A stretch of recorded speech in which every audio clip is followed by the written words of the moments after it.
I know what everybody else has heard from those that either win or that didn't go. But for us, Richmond was a lot more like Loudon. Gotcha. Loudon's a mile racetrack, and it's not banked quite as much as Richmond is. But we felt pretty confident that we could go to Richmond with similar banking as Loudon, and that the tires would be fine. And the past, Hoosier 48 tires a little bit harder than the P45, or not the P45, the F45 that a lot of supers and late model stocks run in the South. So we felt pretty good about all of that, and it was great. I mean, you look at this national schedule this year, and we started at Richmond. We'll be at Hickory this weekend. Right. Then it'll move up north, and you'll have you're going to New Hampshire. Then you're going to the Oxford 250, arguably the biggest super late model race in the country.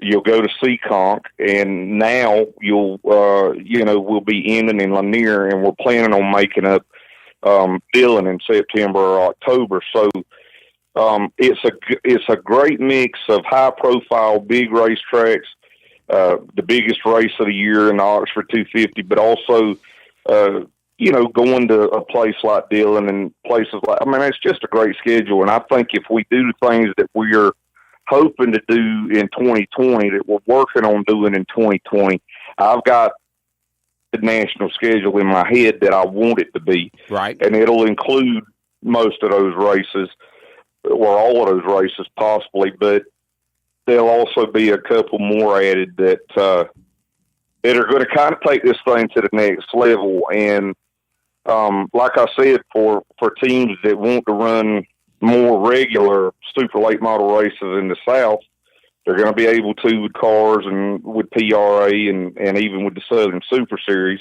But if they want to spend the same amount of money but step back and only run big races, they can run the national in the North and the South. And we got great participation from the cars in the North coming down here. I want to get more guys from down here to go up north. And, Bubba Pollard showed last year. Oxford, he'll tell you, is not his type of racetrack. You think about horsepower and things like that when you think about Bubba Pollard. Right. But, he went to Oxford and came in through the last chance race and ended up winning the thing. So I'm hoping more guys from down in the South see that. But what we've got to do is we got to consolidate things, and we got to get more of a national deal going. Absolutely. And I think that we're the ones to do it. And, we've got the Gen 6 bodies, and that's another thing. Whenever we went to Richmond, everybody said all those Gen 6 bodies are going to kill the old, 5-star and AR bodies. An old body won the open race, and a new body won the crate race. I love that. So that kind of shut people up, didn't it? That shut people up, didn't it?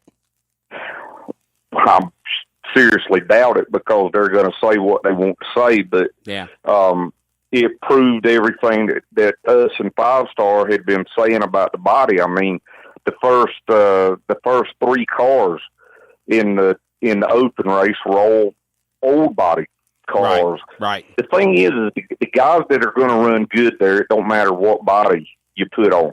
And Richmond was the ultimate test. Not Hickory this weekend, not Oxford, not Dillon, not anything like that. Richmond was the test to see how equal these bodies are, and I think people have got to seriously step back and look at things. But Absolutely. We just got to consolidate this thing. We got too many people pulling in too many different directions. And we got to get more like a Lucas Oil or a World of Outlaws deal on dirt, on asphalt. Definitely, Alan. We're gonna indulge in this subject more, but we do got to take a radio timeout. So we got to do one more round of commercials before we jump off the air here. But do not go anywhere. We're going to be right back with Alan Dietz. Again, we're going to talk about what his thoughts are about the Hamner race engine, about the new late model bodies, about Nashville, and so many other things that are going on. Again, MAV TV Speed 51 past colleague Alan Dietz joins us on Finish Line. We'll be back with our final segment right after this. This is Finish Line. All About Wraps strives to offer our clients with fast, affordable service with race wraps starting at only $500. From go-karts to national touring teams and everything in between. Late models, modifieds, sprint cars, midgets, asphalt cars, and we'll even decal your helmets.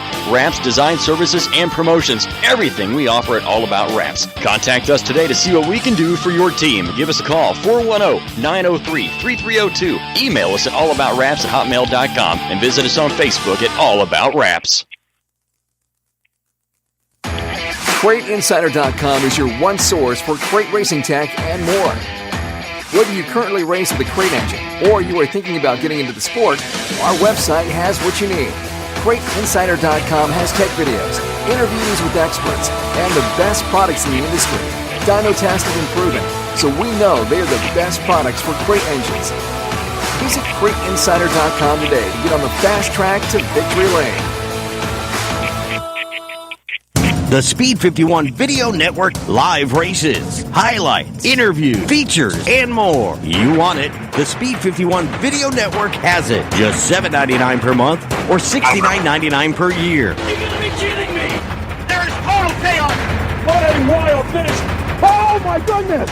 Become a member of the Speed 51 Video Network today at speed51.com. Yeah!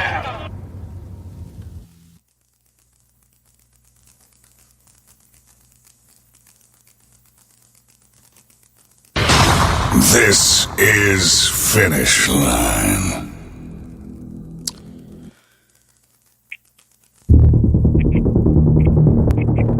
Welcome back to the podcast. It is Finish Line, Fox Sports Radio, Community Radio Network, iHeartRadio, TuneIn Radio, and iTunes Radio. Archives will be up after this show goes off the air.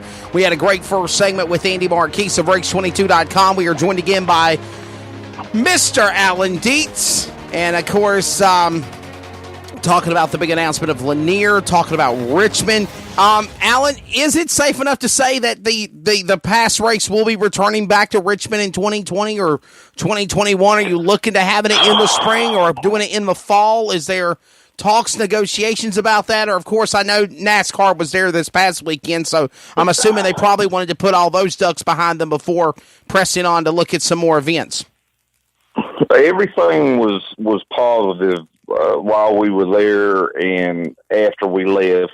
And then, you had 2 weeks leading up to the Cup race, so we didn't, we didn't bother with them because we knew how busy they were going to be. But we're actually supposed to talk to them today at about 1 o'clock. Awesome. And we should get a better indication on where things are for 2020, but it's something we're already factoring in, and as long as everybody can come to an agreement, we're going to do it. And we, if we were to go back, you're going to do the super late models. We would probably do the ag cars again, do the mini stocks again, do the street stocks, and then, may keep a division or may add a division. We might do a little bit of something different, but we've got some thoughts.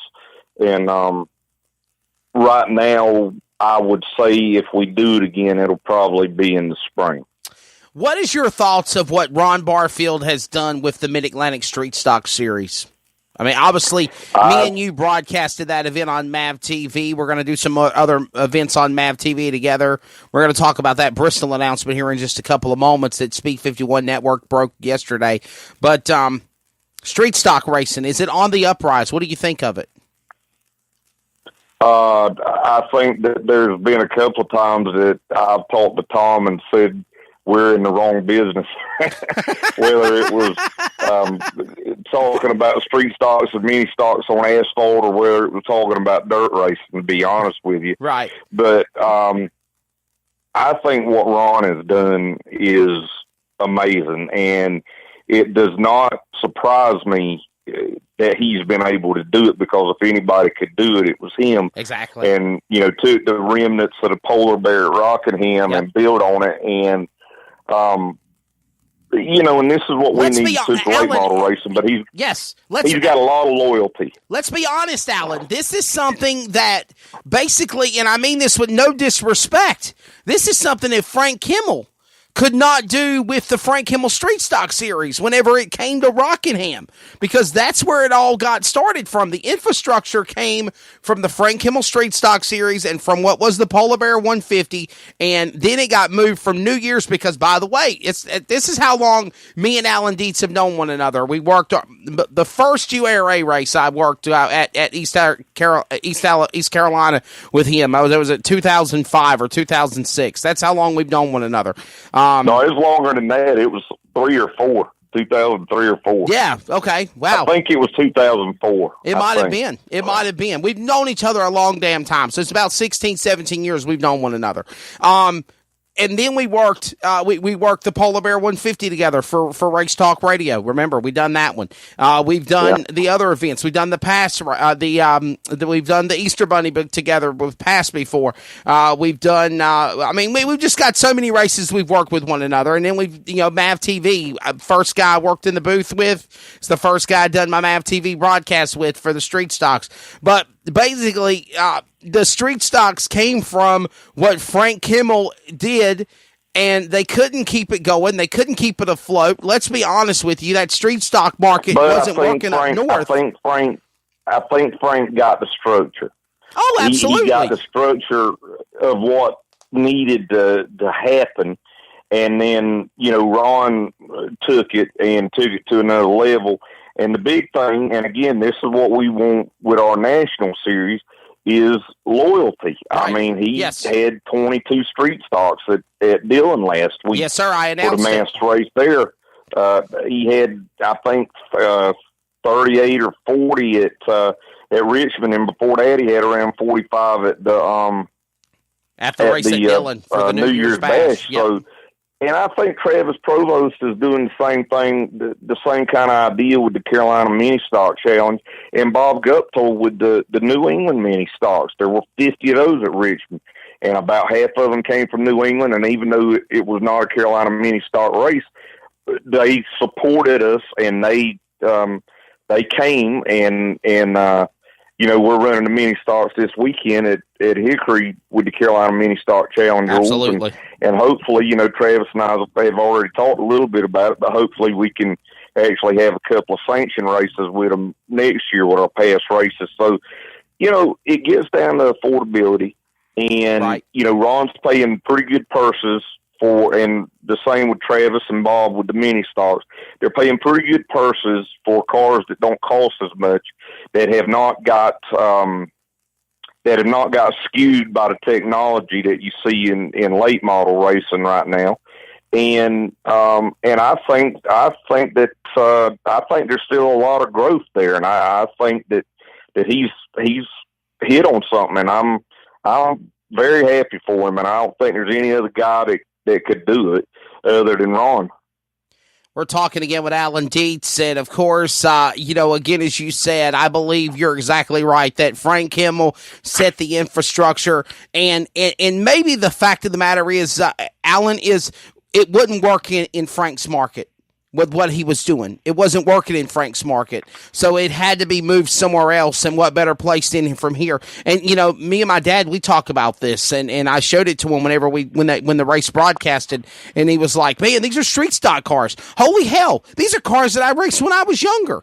And it's like, wow, they're on the uprise again. And I'm telling you, people, you might, I know people give praise to the supers and the late model stocks, but I'm telling you, if you like asphalt racing, if you like dirt track racing, go check out the street stocks.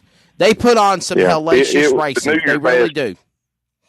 The New Year's Bash was amazing. The stands were full for a street stock race. Yes. And when you saw that race on Mav, the cars look great and they look cool, and you know what a 1977 Camaro is, and you know what a 2000 style Camaro is. That's you got Thunderbirds out there and all sorts of things, and they're just cool looking race cars, and these guys have taken a lot of pride in making these cars look great. Some of them with throwback paint schemes, but you look at the car Jason McDowell won with it at Richmond. That's right.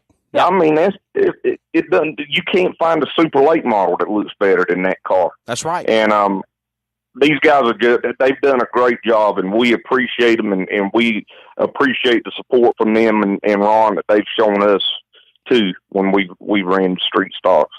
Let's talk about Bristol, the U.S. Short Track National.